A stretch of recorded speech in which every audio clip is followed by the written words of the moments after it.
GTA 6 is on its way, and while we do have some time until it slowly takes over our lives, I can't but help but to look back at the previous installments and just kind of feel nervous as to what we're going to be getting. Because while GTA 5 was very popular among fans and pretty successful overall, it never really felt like a full-fledged game, and to me it feels very hollow and thin with its story as well as multiplayer. While on the other hand, GTA 4 is probably one of my favorite games of all time, and I could go in depth on why GTA 4 is a masterpiece and why GTA 5 is not as good as what it's lived up to be, but there's countless of videos online already that talk about this very thing, and that's not what I want to talk about today. So before I start leaning into the point of this video today, make sure you hit that subscribe button, click the like button, and let's make 2024 a great year for this channel. Thanks. Now I know what people are going to say. Nostalgia is clouding my experience, and normally I would agree with you, but GTA 5 came out 10 years ago, and the way I feel about that game now is how I felt about it the first time. It took forever for that game to install into my Xbox. In this video today, I will be discussing what I think Rockstar needs to do to make this game amazing, and that's by looking to GTA 4 as a blueprint on what to do.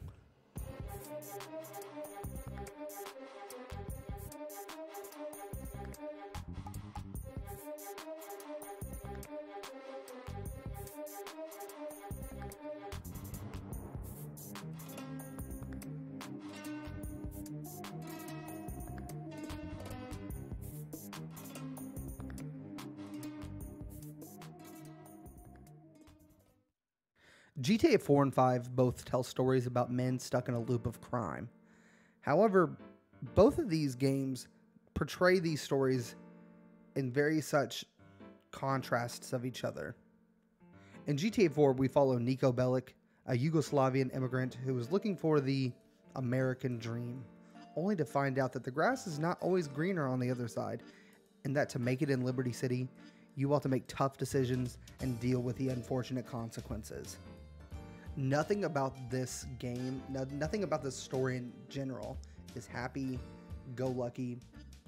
It's very dull, dark, and makes you feel everything Niko feels in this game.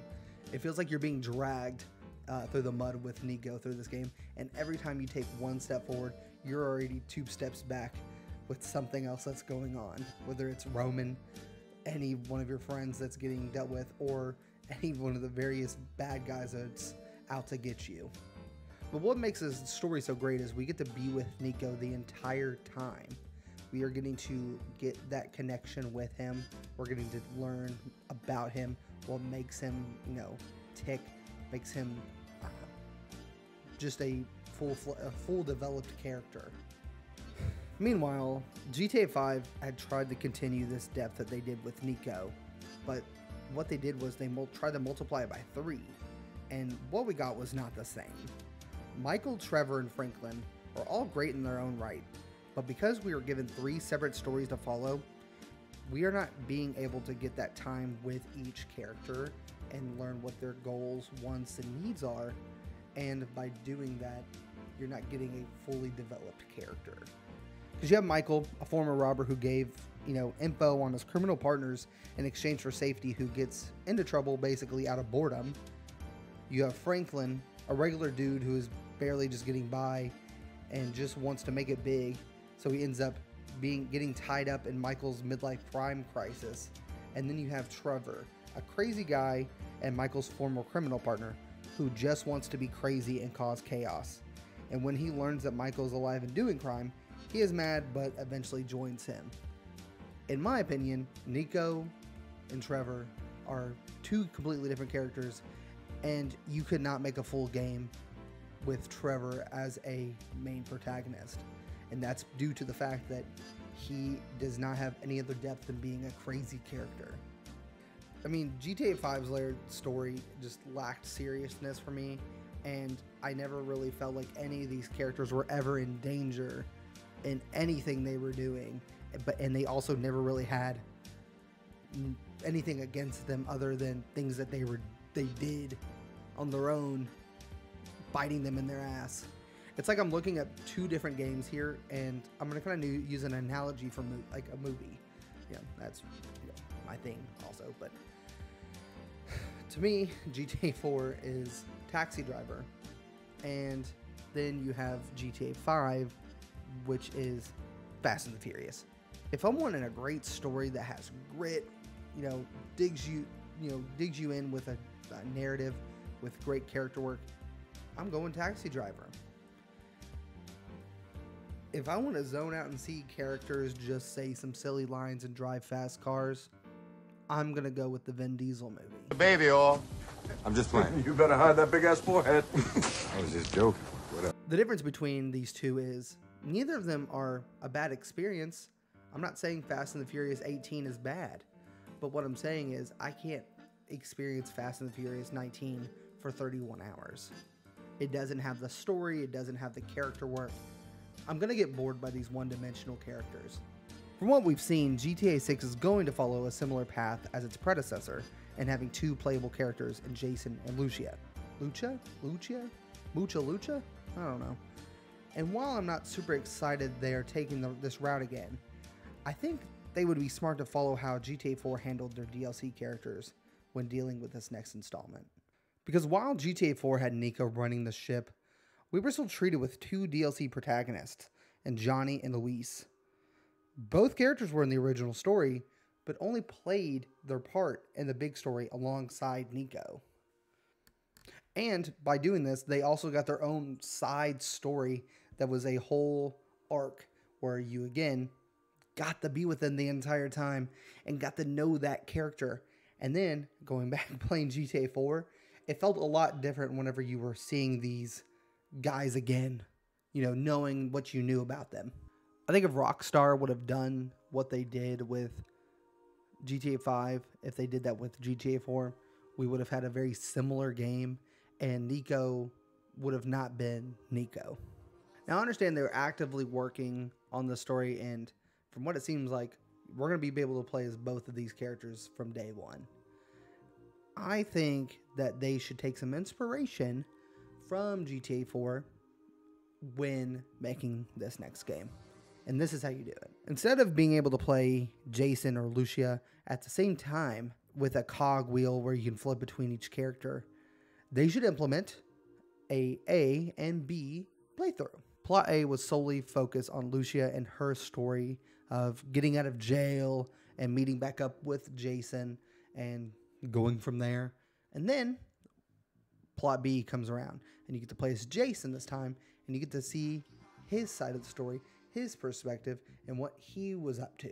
This would allow us to connect with each character and their story, but you could still experience both of these characters' stories in their own way and not have to get a muddled down version of each character. I also would like not having to make choices that would affect the other character and then immediately having to flip into that character and deal with that consequence. And you could even have special missions for each character that's in their own individual story. And that would be pretty cool. Like, I'm imagining a scene where you're Lucia and you're waiting for Jason to show up, and he shows up late to the mission or whatever. And at the time, we're like, man, Jason, what the hell are you doing? You are a bitch. But then you get to play Jason's story and you realize, oh, he owes money to a group and he's actually having to do hitman jobs on the side, but he can't tell Lucia about this. So he has to make up a lie as to why he wasn't there. And it adds depth to the story.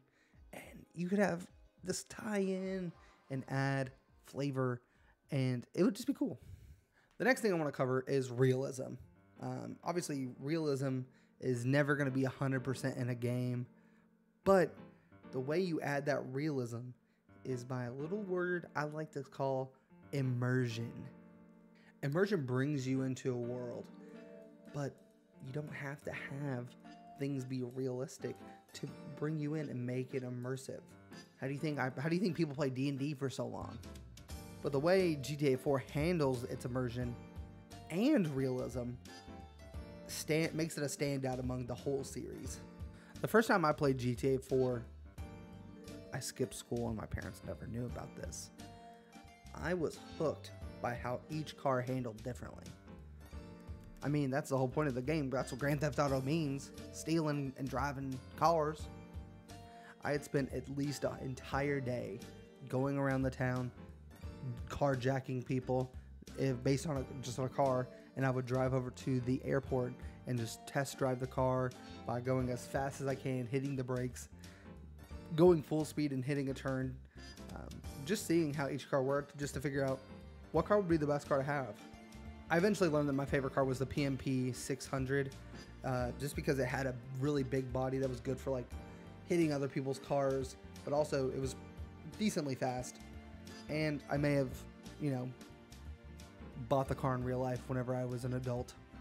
But beyond this point, as I would do this, I actually would begin to notice just little subtleties in the world of this game that would just be real, and it would make the world just feel alive. From pedestrians hiding their heads when rain would start to pour down, you'd see them running with newspapers on top of their heads, just to cars actually using their turn signals and following, the stop signs, red lights, green lights. It made me feel like I was in an actual city that had working, moving parts, and that I was just a little character that was just dropped into this world, just to see how the world would react whenever I would pull out an RPG. I remember there's a couple missions in the game, and also just doing this on my spare time when you're not in a mission, just shooting a gun in an alley. You'll hear people on the street just yelling and running, or you'll hear, cars begin to like speed off, or even this, you hit a taxi, you can either punch it, hit it with a baseball bat. That taxi driver's gonna get out and fight you. But what I would like to do is wait until about 3 or 4 taxis are like around each other, hit each one with a baseball bat, and then just jump on top of a car and just watch them all like surround trying to fight. And they would swing at me, but they would actually hit one of the other taxi drivers, and then I would get to watch a battle royal of taxi drivers in front of me until either one dies, one gets arrested, and then an ambulance, cops would pull up, and it's just, the world is alive, and it would just do things. And even the cops were great in this game, because this is my biggest complaint that I always had about GTA 5, and that no matter what you would do to a cop, the cops are always going to like just immediately pull out their guns and shoot you. It's boring. It's so boring. But with GTA 4, they would focus on, chasing and arresting you and using tools to stop you. And then once you were seen as a hostile threat, so shooting a cop, they would begin to take cover and fire their weapons. But then if they were close enough, they would still arrest you and apprehend you. And sometimes there was chubby cops, and I would drive a little bit, let them chase up to me, and I'd pull off again.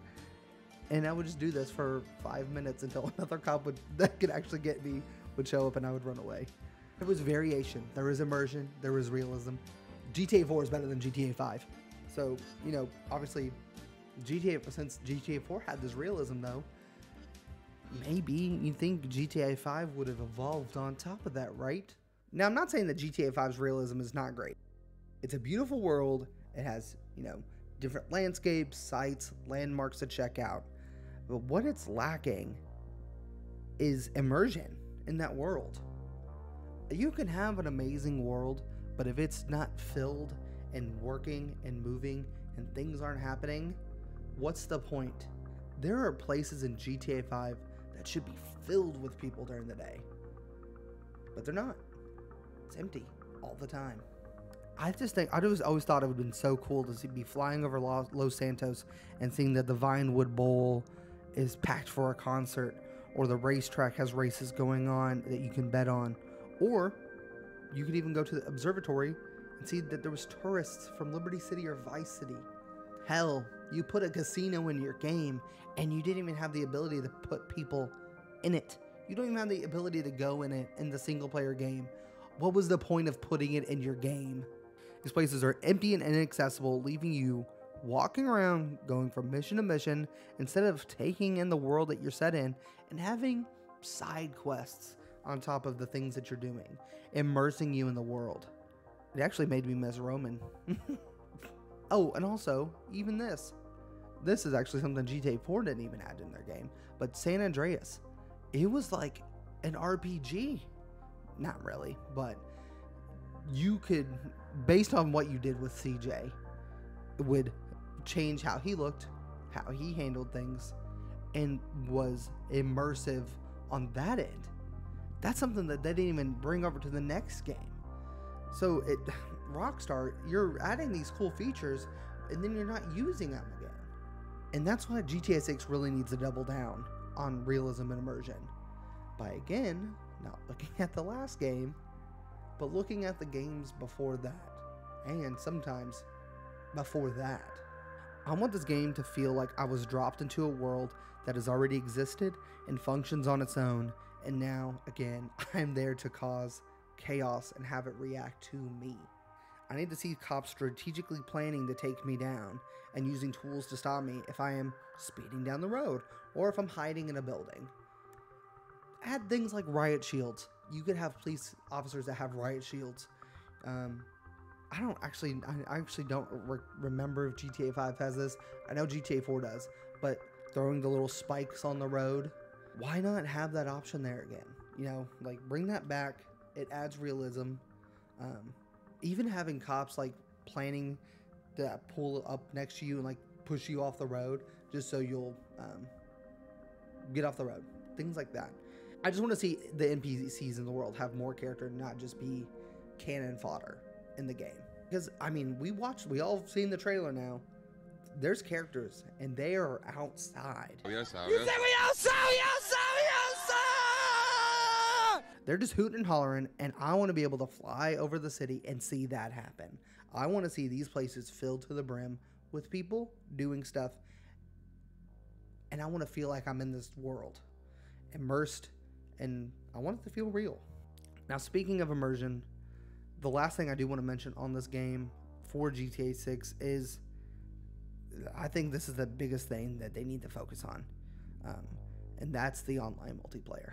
I think it's safe to say that GTA's online multiplayer is the only thing keeping this game afloat in terms of sales. It's probably the only thing keeping Rockstar afloat right now is GTA Online. Obviously, you know, Red Dead 2 was successful. The online was just okay. But they're still actively updating GTA Online. They're still having updated games, heist game modes, this, that, and the other. The multiplayer experience Rockstar delivered, again, the immersion, it's gone. And it feels hollow. And I think that's mostly due to the community base. I think the main reason it feels this way is because half of the experiences and activities that you can do in this game are locked away in their own lobbies, away from the other players. I still remember watching that first trailer for GTA Online. You see the jet flying across the window. You're looking outside of your apartment window, and there's chaos, and there's people playing, and it looked like a sandbox of just fun. I always thought it'd be cool to see, you know, people just conducting heists and bank robberies all in a public lobby, and you could see them being careful of dealing with not only cops in the game, but other players that could stop them and maybe take the money that they just earned. But the problem is, this would have never worked, and that is due to the fact that Rockstar, again, locked it away, but also created a pay-to-win type of game that ruined multiplayer. This online world has an online currency that you can pay into in order to get specialty cars, weapons, and houses. If you're a new player and you want to, you know, pay into these items, you're gonna have a bad time trying to play these missions whenever you have Covens over here in his newest flying car that he just bought, and it's easy to maneuver in the sky and also has laser beams. And guess what? he just targeted you as his new, toy to play with. You have now become that NPC cannon fodder in his world because power creep is a thing, and he has bought into it. He is paid to win, and now he gets to use you as his plaything. And then from there, you're spawn killed until the point where you're backing out of the lobby, or you're doing what Rockstar wants you to do, and that means you're going to a separated lobby to play in an open world with players, but it's not open. So that means I can still hop into a heist, right? Technically yes, but no. You have to have someone that owns a high-end apartment to pay the setup costs for the heist. Well, how do I get a high-end apartment and make enough money for these setup costs? Well, you need to make money by doing contract hits, stealing and selling cars and drugs, and then eventually owning a business to make sure it's at its max profit. Oh, well, these missions are repetitive, and it still costs money to have access to these things to get more money. I guess I'll just pay real money to get to the flying laser car, and then I can go in there and kill Covens myself. You see what I'm getting at? This online mode is a cycle of people with items killing other players to the point where they feel inclined to just buy their way to the top, paying more of their real money just to have fun. You're having to pay real money. You're having to pay money just to get items, just to pay more money to do the heists, the things that people want to actually do. And that's stupid. I don't know. I should be able to access heists whether I'm in a high-end apartment or if I'm in a garage in Blaine County. Also, it shouldn't be this hard to access parts of an online system. I should be able to do contract hits no matter what I'm doing, no matter who I am. I should be able to also relatively earn money pretty easy in this game, but you can't. It's a flawed system. But really, at the end of it all, I should just be able to log into a GTA 5 lobby and just goof around with my friends and have fun. Let me take you back to a simpler time. In 2008, I, being a young gamer, had got GTA 4 on its midnight release. I enjoyed the hell out of this game. I got to fully experience the story, got to be alongside Nico's journey, and I didn't know what the ending was going to be, and I ended up killing Roman. But once I beat the game, I wasn't done with the game. I still wanted to play it. So I pulled up my phone, I hit the multiplayer button in the game, and from there, it was a moment I'll never forget. I started at the airport where there were 12 other players there as well, fighting in an endless battle. They were driving around, shooting RPGs, and one guy was in a helicopter raining fire down on all who opposed him. It was chaotic, and it was fun. No one had the upper hand on someone else. No one had a flying car with lasers, and no one had to pay to win. Everything everybody had in the game was already in the world. Everybody had the same access to it, and it was just a matter of who got it first and who could keep it the longest. Eventually, I would switch over to the Xbox 360. That was where I got back in touch with one of my childhood friends and was able to create a lifelong friendship with people that he knew, as well as bringing people that I knew as, a coalition of gentlemen that enjoyed playing one thing, GTA 4 online. And we would spend hours on this game creating and role-playing characters that were never you didn't have to add them to the game. You just played that. You played your character. Now I understand that obviously GTA 6 is not going to be what GTA 4 was. It was a different time, and now that they have built an empire just off of GTA 5 online, it's clear that they would want to follow that pattern. But what if they did something different? What if they took inspiration from the community as well as World of Warcraft? Enter GTA RP, a community mod of the online world of Grand Theft Auto that focuses on players creating characters and allowing them to play out narratives that are constantly evolving and building off of each other. From the countless streams that I've watched of GTA RP, and Red Dead Redemption's RP version of it, I can just say wholeheartedly that the community around this is so strong, and it's so much more fun to do this instead of what GTA 5 Online has. If Rockstar was smart, they should work with the team who started this project and have them develop their online presence for GTA 6. Imagine, you are coming into this world, you've created your own character, and now you get to build your own empire. You get to tell stories and just be whoever you want to be. And in this world, I don't know why this wouldn't be a thing, but having proximity chat. I can't hear you over here, but I can hear you up close. I can hear you up from that building. And guess what?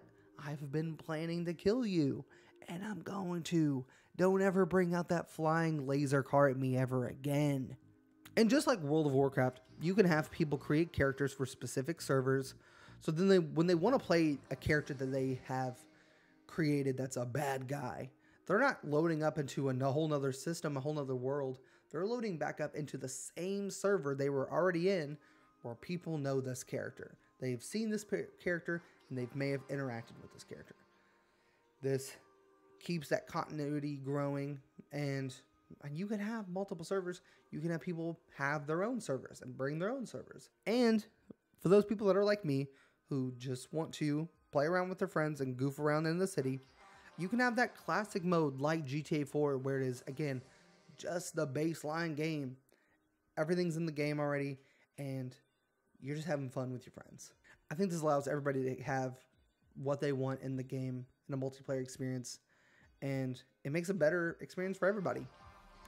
To leave it on a positive note, I'm still super excited for GTA 6. Whatever they do, I'm still going to purchase it. They could sell this game for $100, and I'm still going to get this game. And that's where I'm going to leave you guys. I hope you enjoyed this video. It's 2024. My goal for this year is to try to not only make more videos, but just to grow this channel.